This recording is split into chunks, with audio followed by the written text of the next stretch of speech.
คือเฮาเคารพหลวงปู่น้อยหลวงปู่น้อยห้วยลิ้นเคารพมากๆนี่ก็ว่าบ่มีผู้ใดแสดงธรรมแบบอาถรรพ์มีผู้ใดแสดงธรรมแบบแกล้วกล้าบ่ได้สนไผนั่นคือธรรมเด้บ่ได้ไปเว้ากระทบกระแทกไผเด้นั่นคือความจริงที่เพิ่นไปพบมาเพียรมาเผชิญมาส่วนชูเขาไปว่าให้เพิ่นนั่นน่ะมันบ่ได้ปฏิบัติโคตรแม่มันยังได้บักห่านั่น มาสี่พ่อสี่แม่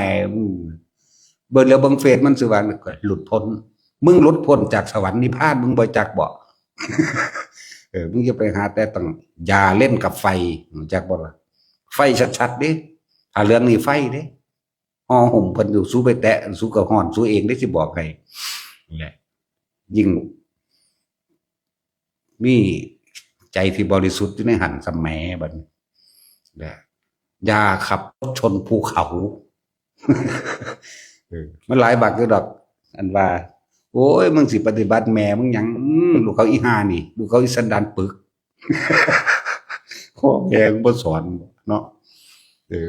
บวชเข้ามาสู่ธรรมวินัยเดียวกันแล้วก็ฝึกเอาของไผของมันตัวเนาะเฮาบ่ได้ขัดขานจักเม็ดนึงนะเพิ่นเว้าเปรี้ยงเปรี้ยงมันบ่ได้ขัดขานเลยเฮาก็สามารถรู้ได้แบบนั้นแน่เฮาก็เป็นประจักษ์พยานตัวจากบ่นี่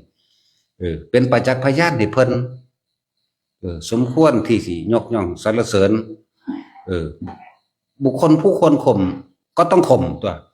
บุคคลผู้ควรยกย่องสรรเสริญพึงยกขึ้นมาเถิดความดีไหมอันเขาไปซิดน้ำมนต์ไปบอกเลขอยู่นั่นสู้คือบ่ไปว่ากันเดี๋ยวนี้สู้ธาตุเดียวกันนั่นบ่นั่นว่าล่ะสู้ทำซ้ำเหมือนกันคือบ่ไปว่าลูกเขาอีหา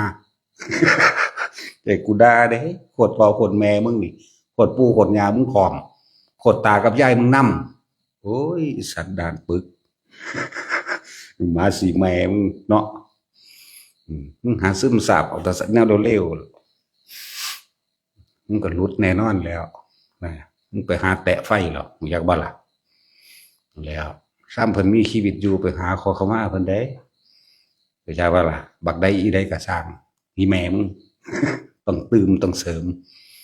เพราะเฮานี่เป็นประเภทนี้ถ้าได้นี่กูถนัดนั่นสั่นแหล้วนั่นแหละอันผู้เพิ่นพาปฏิบัติดีผู้เพิ่นพาปฏิบัติให้เขาถึงของจริงกันบ่พากันแสวงหาว่าเพิ่นเว้าบ่ม่วนว่าซั่นโอ้ยธรรมะบ่มีปลอบใจไผดอกนั่นบ่ซั่นบ่แม่นเรื่องกิเลสกิเลสโอ้โหยมักบ่ม่วนๆเนาะคุณโยมจังซี่ไปโลดอ่ะเอานะจุดเทียนหยัง9 ดอกนะธูปเท่านั้นดอกเท่านี้ดอกนะเอาสวดพร้อมกันนะโชคเงินทองไหลมาเทมาคิดตัวจังสั่นเห็นบ่ล่ะ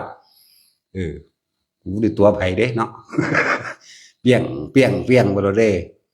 ศรัทธากับศรัทธาบ่ศรัทธากับสร้างเด้เฮาบ่ได้บวชมาเพื่อให้ไผศรัทธาเห็นบ่ล่ะบ่ได้ล้มล้างลัทธิใดบ่ได้ศรัทธากับไผบ่ได้เพื่อลาภสักการะบ่ได้เพื่อสิ่งใดสิ่งหนึ่งบ่ได้แลกใดทั้งสิ้นเฮาอยู่ผู้เดียวของเฮาเฮ็ดของเฮาหมายถึงตอนเฮาศึกษาเฮาฝึกของเฮาเองไผมาฮู้มาเห็นนำเฮาโดยเนาะบัดนี้คนเห็นคือกันมันบ่ได้ขัดกันเด้คือพญาอินทรีบินอยู่ทั้งฟ้าเห็นสิฟ้าคือกันมันบ่ได้ขัดกันเด้นั่นล่ะเอียนมันจังได๋สิไปเห็นอันท้องฟ้าได้จังได๋เนาะนั่นแหละบุคคลที่คนยกขึ้นมาเพื่อเปิดเผยแผ่คุณธรรมความดีถ้าบ่ได้ยกก็เพิ่นผู้เดียวได้บาดหลวงพ่ออินทวายวัดป่านาคำน้อยนี่เฮาก็ยกผู้เพิ่นปฏิบัติดีปฏิบัติชอบแม่นบ่ซั่นหลวงพ่อสุชาติอภิชาโตหลวงพ่อผู้อาจารย์หลวงพ่อปราโมทย์มื้อนี้แม่นบ่ซั่นหลวงตาสินทรัพย์มื้อนี้เฮาก็ยกเบิดครูบาชายครูบาทุยแม่ชีเจิ้นชมพู่มื้อนี้เฮาก็งัดขึ้นมาเบิดเขาจังเว้าความจริงเขาบ่ได้บอกโกหกหลอกลวงซั่นแหละหลวงพ่อบุญมาคัมภีรธรรมโมมื้อนี้เฮาก็บอกมาหลวงพ่อคันชิต